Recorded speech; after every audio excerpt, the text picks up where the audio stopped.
Welcome to Sonic Tech, the Self-Learners Club. In this video we'll learn how to export the layers list in the drawing to a text file in AutoCAD using an AutoCAD Lisp.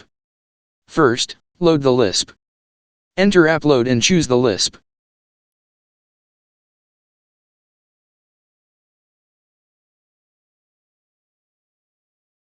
Type L, F, and P to activate the Lisp. Then choose the text file to export the layers list to it.